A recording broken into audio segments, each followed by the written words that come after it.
Price lord. ದೇವರ ಅತಿ ಪರಿಶುದ್ಧ ನಾಮಕ್ಕೆ ಸ್ತೋತ್ರವಾಗಲಿ. ಮತ್ತೊಂದು ದಿನವನ್ನು ಕಾಣುವಂತೆ ದೇವರು ನಮಗೆ ಕೃಪೆ ಮಾಡಿದ್ದಕ್ಕಾಗಿ ಸ್ತೋತ್ರ. ಅದನ್ನು ಮಾಡಿದೆಲ್ಲ ಉಪಕಾರಗಳಿಗಾಗಿ, ಎಲ್ಲ ಆಶೀರ್ವಾದಗಳಿಗಾಗಿ ದೇವರಿಗೆ ಸ್ತೋತ್ರವನ್ನು, ಮಹಿಮೆಯನ್ನು ಸಲ್ಲಿಸ್ತಾ ಇದ್ದೇನೆ. ಈ ಇಂದಿನ ವೇದ ಅಧ್ಯಯನಕ್ಕಾಗಿ ಒಂದು ವಾಕ್ಯವನ್ನು ಓದಿಕೊಳ್ಳೋಣ. ಕೊಲೋಸ್ಯ ಪತ್ರಿಕೆ 4ನೇ ಅಧ್ಯಾಯ ಅದರ 6ನೇ ವಾಕ್ಯ. ನಿಮ್ಮ ಸಂಭಾಷಣೆಯು ಯಾವಾಗಲೂ ಇಂಪಾಗಿಯೂ ರಸವತ್ತಾಗಿಯೂ ಇರಲಿ. ಹೀಗೆ ನೀವು ಯಾರಿಗೆ ಯಾವ್ಯಾವ ರೀತಿಯಲ್ಲಿ ಉತ್ತರವೇಳಬೇಕೋ ಅದನ್ನು ತಿಳುಕೊಳ್ಳುವಿರಿ. ಅಪೊಸ್ತಲನಾದ ಪೌಲನು ಕೊಲೋಸ್ಯದವರಿಗೆ ಪತ್ರಿಕೆಯನ್ನು ಬರೆಯುತ್ತಾ ಅದರ ಕೊನೆಯ ಭಾಗಗಳಿಗೆ ಬರುವಾಗ ಅಲ್ಲಿರುವಂತಹ ಜನರ ಸಂಗಡ ಮಾತಾಡ್ತಾ ಇರುವಂಥ ಒಂದು ಮಾತು, ನಿಮ್ಮ ಸಂಭಾಷಣೆ ಅಥವಾ ನಿಮ್ಮ ಮಾತುಗಳು ಯಾವಾಗಲೂ ಇಂಪಾಗಿರಲಿ ಮತ್ತು ರಸವಾಗಿರಲಿ ಅಥವಾ ರಸವತ್ತಾಗಿರಲಿ, ಇಂಪಾಗಿರಬೇಕು. ದೇವರ ಮಕ್ಕಳು ಎಲ್ಲ ಸಂದರ್ಭಗಳಲ್ಲಿ ಇಂಪಾದ ಮಾತುಗಳನ್ನು, ಅಥವಾ ಏನು ಇಂಪಾದ ಮಾತು ಅಂದರೆ ಇಂಪಾದ ಹಾಡು ಅಂತ ಹೇಳಿದಾಗ ಕೇಳುವುದಕ್ಕೆ ಇಂಪಾಗಿರುವಂಥದ್ದು. ನಮ್ಮ ಮಾತುಗಳು ಯಾವತ್ತೂ ಇನ್ನೊಬ್ಬರನ್ನ ಹರ್ಟ್ ಮಾಡುವಂಥದ್ದಾಗಬಾರ್ದು, ಇನ್ನೊಬ್ಬರಿಗೆ ವೇದನೆ ಮಾಡುವಂಥದ್ದಾಗಬಾರ್ದು. ಕೆಲವು ವ್ಯಕ್ತಿಗಳು, ವಿಶ್ವಾಸಿಗಳಲ್ಲೇ ಕೆಲವರು, ಸೇವಕರಲ್ಲೇ ಕೆಲವರು ಮಾತಾಡುವಂಥ ಮಾತುಗಳು ಇನ್ನೊಬ್ಬರಿಗೆ ಈಟಿಯಿಂದ ಚುಚ್ಚಿದಂಗೆ ಆಗುತ್ತೆ. ಆದರೆ ದೇವರ ವಾಕ್ಯದಲ್ಲಿ ಪೌಲ ಹೇಳ್ತಾನೆ, ನಿಮ್ಮ ಮಾತು ಯಾವಾಗಲೂ ಏನಾಗಿರಬೇಕು? ಇಂಪಾಗಿರಬೇಕು, ಅಥವಾ ಅದು ಕೇಳುವವರಿಗೆ ಹಿತವಾದಂತಹ ಒಂದು ಮಾತಾಗಬೇಕು. ಕೇಳಿದಾಗ ಮತ್ತೊಂದು ಸರಿ ಕೇಳಿಸ್ಕೋಬೇಕು ಅಂತ ಅನ್ನಿಸ್ಬೇಕು. ಅಥವಾ ಇನ್ನೊಬ್ಬರ ಹತ್ರ ಮಾತಾಡ್ತಾ ಇರಬೇಕಾದ್ರೆ ಅವರ ಮಾತುಗಳು ನಮಗೆ ಸಮಾಧಾನ ಕೊಟ್ಟರೆ ಮತ್ತೆ ಮತ್ತೆ ಅವರ ಹತ್ರ ಮಾತಾಡಬೇಕು ಅಂತ ಅನ್ನಿಸ್ಬೇಕು. ಕೆಲವ್ರ ಹತ್ರ ಮಾತಾಡಿಬಿಟ್ರೆ ನಮಗೆ ಮತ್ತೆ ಅವ್ರನ್ನ ನೋಡೋದು ಬೇಡ, ಅವ್ರ ಹತ್ರ ಮಾತಾಡೋದು ಬೇಡ ಅಂತ ಅನ್ನಿಸ್ಬಿಡುತ್ತೆ. ಆದರೆ ದೇವರ ವಾಕ್ಯದಲ್ಲಿ ಪೌಲ ಹೇಳ್ತಾನೆ, ಅಲ್ಲ, ಹಾಗಲ್ಲ, ನಿಮ್ಮ ಮಾತು ಇಂಪಾಗಿರಬೇಕು, ನಿಮ್ಮ ಮಾತು ರಸವುಳ್ಳದ್ದಾಗಿರಬೇಕು. ರಸವುಳ್ಳದ್ದಾಗಿ, ರಸವತ್ತಾಗಿ ಅಂತ ಇಲ್ಲಿ ಕೊಟ್ಟಿರೋದರ ಫುಟ್ನೋಟಲ್ಲಿ ಕೆಳಗಡೆ ನಾವು ನೋಡ್ತೀವಿ, ಉಪ್ಪಾಗಿಯೂ ಇರಲಿ ಅಂತ. ಉಪ್ಪಾಗಿ ಅಂದರೆ ರುಚಿಕರವಾಗಿರಲಿ. ಅವರನ್ನು ಉಪ್ಪಿನ ಗುಣಗಳೇನು?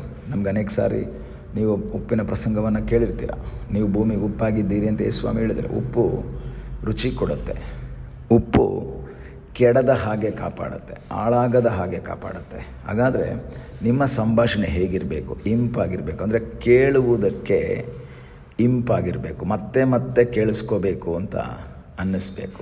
ಯೇಸುಸ್ವಾಮಿಯ ಮಾತುಗಳು ಇಂಪಾಗಿದ್ದವು. ಅನೇಕರು ಆ ಮಾತುಗಳಿಗೆ ಆಕರ್ಷಿತರಾಗಿ ಓಡಿ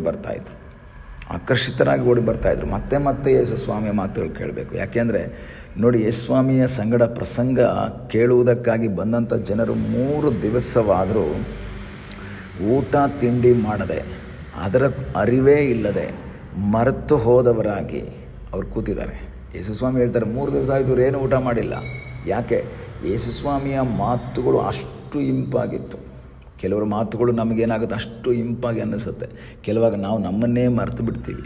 ಆದರೆ ಕೆಲವ್ರ ಮಾತು ಇವರು ಯಾವಾಗ ನಿಲ್ಲಿಸ್ತಾರಪ್ಪ ಅಂತ ಅನ್ನಿಸ್ಬಿಡುತ್ತೆ. ಯಾಕೆಂದರೆ ಅದು ಹರ್ಟ್ ಮಾಡ್ತಾ ಇರುತ್ತೆ, ಅದು ವೇದನೆ ಕೊಡ್ತಾ ಇರುತ್ತೆ, ಅದು ನಿರಾಶೆ ಉಂಟು ಮಾಡ್ತಾ ಇರುತ್ತೆ.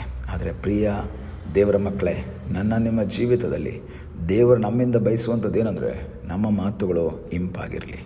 ಯೇಸುಸ್ವಾಮಿಯ ಮಾತು ಇಂಪಾಗಿರುವ ಹಾಗೆ ನಾವು ಆತನನ್ನು ಹಿಂಬಾಲಿಸ್ತಾ ಇರೋದ್ರಿಂದ ನಮ್ಮ ಮಾತುಗಳು ಇಂಪಾಗಿರಬೇಕು. ಅಥವಾ ಒಬ್ಬ ವ್ಯಕ್ತಿ ಅಸಮಾಧಾನದಲ್ಲಿರುವಾಗ ನಮ್ಮ ಮಾತು ಅವನಿಗೆ ಸಮಾಧಾನವನ್ನು ಕೊಡಬೇಕು. ಒಬ್ಬ ವ್ಯಕ್ತಿ ನಿರಾಶೆಯಲ್ಲಿರುವಾಗ ನಾವು ಹೇಳುವಂಥ 1-2 ಮಾತು ಅವನಲ್ಲಿ ನಿರೀಕ್ಷೆಯನ್ನು ಹುಟ್ಟಿಸಬೇಕು. ಅವನ ಜೀವಿತದಲ್ಲಿ ಸಂತೋಷವಿಲ್ಲದೇ ಇದ್ದರೆ ಸಂತೋಷದ ಒಂದು ಅನುಭವದಲ್ಲಿ ಆ ವ್ಯಕ್ತಿ ಮುಳುಗುವ ಹಾಗೆ ನಾವು ಮಾಡುವಂತಹ ರೀತಿಯ ಮಾತುಗಳು ನಮ್ಮ ಬಾಯಿಂದ ಹೊರಡಬೇಕು. ಮಾತ್ರವಲ್ಲ, ಅದು ಯಾವ ಥರ ಇರಬೇಕು? ರಸವತ್ತಾಗಿರಬೇಕು, ಟೇಸ್ಟಿಯಾಗಿರಬೇಕು. ಒಂದು ಕಿವಿಗೆ ಇಂಪಾಗಬೇಕು, ಇನ್ನೊಂದು ನಾಲ್ಗೆಗೆ ಟೇಸ್ಟ್ ಆಗಬೇಕಂತೆ. ನಾಲ್ಗೆಗೆ ಟೇಸ್ಟ್ ಆಗೋದು ಅಂದರೆ ಏನು? ಉಪ್ಪು ಬಹಳ ರುಚಿಕರವಾಗಿತ್ತು, ಅದರರ್ಥ ರುಚಿಯಾದಾಗ ತೃಪ್ತಿ ಆಗತ್ತೆ. ರುಚಿಕರವಾದ ಆಹಾರ ತಿಂದಾಗ ತೃಪ್ತಿಯಾದಂತಹ ಒಂದು ಅನುಭವ ಉಂಟಾಗುತ್ತೆ. ನಮ್ಮ ಮಾತುಗಳಿಂದ ನಮ್ಮ ಅಕ್ಕಪಕ್ಕದವರಾಗಿರ್ಬೋದು, ನಮ್ಮ ಕುಟುಂಬದವ್ರಿಗಾಗಿರ್ಬೋದು, ಒಂದು ತೃಪ್ತಿಯ ಅನುಭವ ಉಂಟಾಗಲಿ, ಒಂದು ಸಮಾಧಾನದ ಒಂದು ಅನುಭವ ಉಂಟಾಗಲಿ, ಒಂದು ನೆಮ್ಮದಿಯ ಅನುಭವ ಉಂಟಾಗಲಿ. ಅವರು ಹಾಳಾಗ್ತಾ ನರಕಕ್ಕೆ ಹೋಗ್ತಾ ಇರುವಂಥ ವ್ಯಕ್ತಿಗಳಿಗೆ ನಮ್ಮ 2 ಮಾತು ಕೆಡದ ಹಾಗೆ ಅವರನ್ನು ಕಾಪಾಡಬೇಕು. ಉಪ್ಪಿನ ಗುಣ ಏನು? ಹಾಳಾಗದ ಹಾಗೆ ಕಾಪಾಡುತ್ತೆ, ಕೆಡದ ಹಾಗೆ ಕಾಪಾಡುತ್ತೆ. ಈ ದಿವಸ ಕರ್ತನಿಗೆ ಹೇಳೋಣ, ಸ್ವಾಮಿ, ನಾನು ಇನ್ನೊಬ್ಬರನ್ನು ಕೆಡದ ಹಾಗೆ ಕಾಪಾಡಬೇಕು, ಇನ್ನೊಬ್ಬರನ್ನು ಹಾಳಾಗದ ಹಾಗೆ ಕಾಪಾಡಬೇಕು. ಅದಕ್ಕೆ ನನಗೆ ಸಹಾಯ ಮಾಡು ಎಂಬುದು ನಮ್ಮ ಪ್ರಾರ್ಥನೆಯಾಗಿರಲಿ. ಪೌಲ ಕೊಲೊಸ್ಯದವರಿಗೆ ಹೇಳ್ತಾನೆ, ನಿಮ್ಮ ಸಂಭಾಷಣೆ ಏನಾಗಿರಬೇಕೋ ಅದು ಇಂಪಾಗಿರಲಿ. ಮಾತ್ರವಲ್ಲ, ರಸವತ್ತಾಗಿರಲಿ. ಹೀಗೆ ನೀವು ಯಾರ್ಯಾರಿಗೆ ಯಾವ ರೀತಿಯಲ್ಲಿ ಉತ್ತರ ಹೇಳಬೇಕೋ ಅದು ಗೊತ್ತಾಗುತ್ತೆ. ಅಂದರೆ ಯಾರ ಹತ್ರ ಹೇಗೆ ಮಾತಾಡಬೇಕು, ಯಾವ ರೀತಿ ಹೇಳಬೇಕು.